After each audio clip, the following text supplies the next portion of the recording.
Hello friends, स्वागत है आपका एग्जाम स्टडी ऑनलाइन में। और आज पढ़ेंगे हम सौरमंडल का पार्ट 2। इससे पहले कल हमने एक पार्ट कवर कर लिया है जिसमें हमने 20 मोस्ट इम्पोर्टेंट एमसीक्यू किए थे और कुछ क्वेश्चन रह गए थे, उनको हम इस पार्ट में देख लेंगे। तो वीडियो को लाइक कर दीजिए और चैनल को सब्सक्राइब कर लीजिए। चलते हैं पहले प्रश्न की ओर। तो निम्नलिखित में से कौन सौरमंडल का भाग नहीं है, मतलब इनमें से कौन सा सौरमंडल का भाग नहीं है। तो इसका आंसर हो जाएगा निहार का।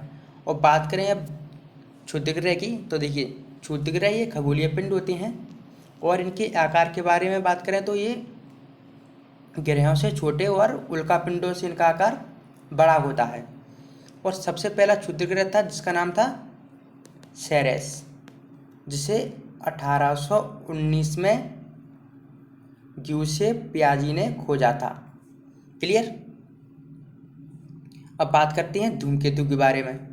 तो देखिए धूमकेतु ये सूर्य से काफ़ी दूर होते हैं और ये धूल भरे और ठंडे होते हैं, ठीक है। और ये ब्रह्मांड में स्वतंत्र रूप से घूमते रहते हैं, मतलब इनका कोई ऑर्बिटल नहीं होता। ये सूर्य के यहाँ से भी निकल सकते हैं, सूर्य के यहाँ से भी निकल सकते हैं, ठीक है। तो अब ये सूर्य के जब पास से निकलते हैं तो ये गर्म हो जाते हैं, और जब ये गर्म हो जाते हैं तो इनके पीछे से एक गैस निकलती है और ये गैस एक पूंछ की तरह दिखाई देती है और इन्हें ही हम पुच्छल तारा कहते हैं। मतलब धूमकेतु को ही पुच्छल तारा कहा जाता है और ये पूंछ कम से कम लाखों किलोमीटर तक भी हो सकती है, ठीक है। क्लियर। तो अब बात करते हैं हेली धूमकेतु की, जो कि 76 साल बाद दिखता है और इससे पहले यह 1886 में देखा गया था और अब 76 वर्ष बाद यानी कि 2062 में देखा जाएगा। क्लियर हो गया होगा। तो देखो अब बात करते हैं ग्रह की। तो सबसे पहले देखते हैं सूर्य हमारा एक क्या है, तारा है। तो ऐसे मतलब ऐसे ग्रह, ऐसे प्रकाश रहित आकाशीय पिंड जो किसी तारे की परिक्रमा करते हैं उन्हें हम ग्रह कहते हैं, और इनको प्रकाश भी सूर्य से ही मिलता है, ठीक है। क्लियर। अब बात करते हैं निहारिका के बारे में। तो देखिए हमारी आकाशगंगा का नाम क्या है, दुध मेघला, यानी कि मिल्की वे। तो हमारी आकाशगंगा को छोड़कर बाहर जितनी भी गंगा हैं उन्हें हम निहारिका कहते हैं, मतलब जितनी भी गैलेक्सी हैं उन्हें है निहारिका कहते हैं।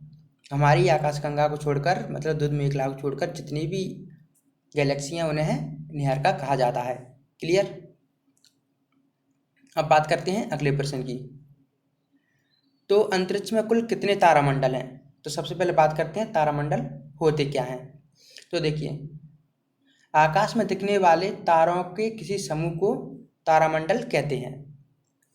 मतलब आकाश में तारों के जो समूह होते हैं उन्हें ही तारामंडल कहते हैं, और ऐसे तारामंडलों की संख्या 89 है।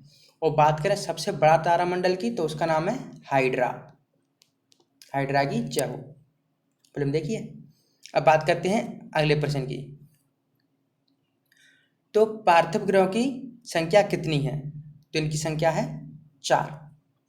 और पार्थिव ग्रह कौन कौन से होते हैं। तो देखिए बुध, शुक्र, पृथ्वी और मंगल।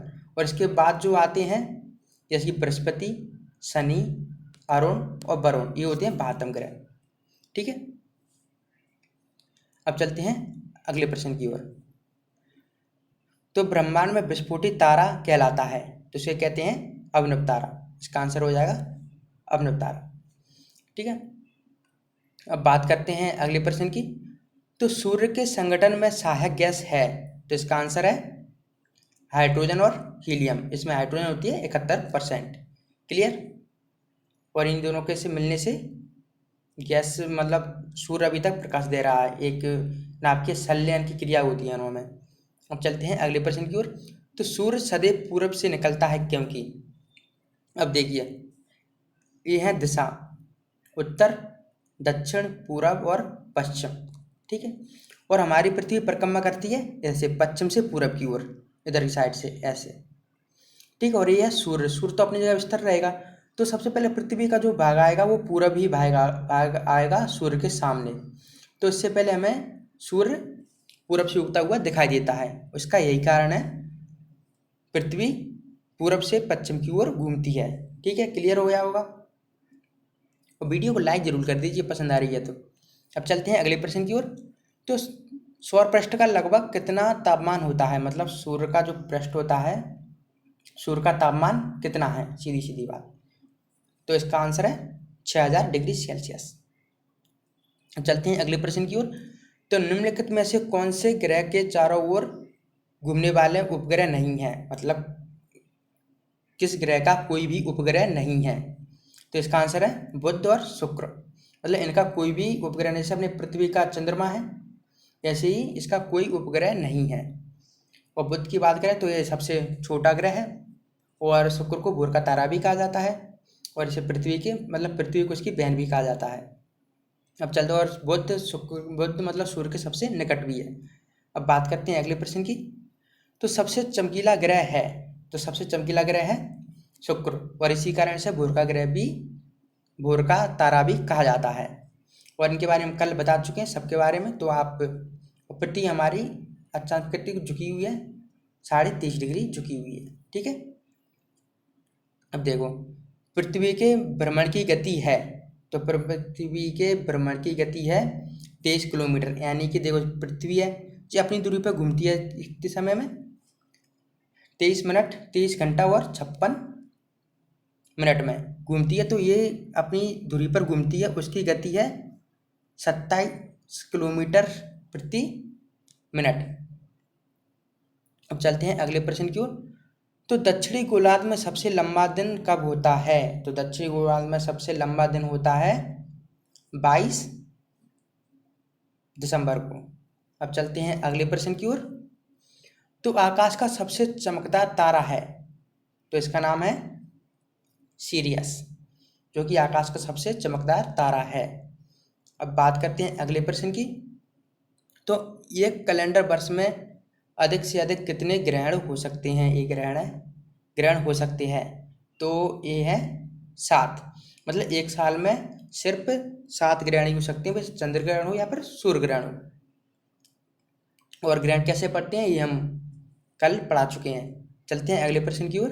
तो देखिए, डायमंड रिंग की घटना होती है, तो डायमंड रिंग की घटना होती है जब सूर्य ग्रहण होता है। और देखिए, ये सूर्य होता है, ठीक है, ये होती है चंद्रमा, ये है पृथ्वी। तो सूर्य ग्रहण कब पड़ता है, जब चंद्रमा सूर्य के सामने आ जाता है। अब पृथ्वी से देखेंगे तो इस प्रकाश को चंद्रमा मतलब डांट लेगा, तो इसे नहीं देख पाएंगे हम। तो देखिए, ये सूर्य होता है और इसमें ऐसे फिट हो जाता है चंद्रमा, तो इसकी जो बाहरी परत होती है ना, इसे हम कोरोना कहते हैं, वो हमें चमकदार हुई दिखाई देती है, चमकती हुई बिल्कुल एकदम। तो यही इसी कहते हैं डायमंड रिंग। तो वीडियो पसंद आई है तो लाइक करें और चैनल को सब्सक्राइब करें और देखते रहें exam study online. Thank you, आपका दिन शुभ हो।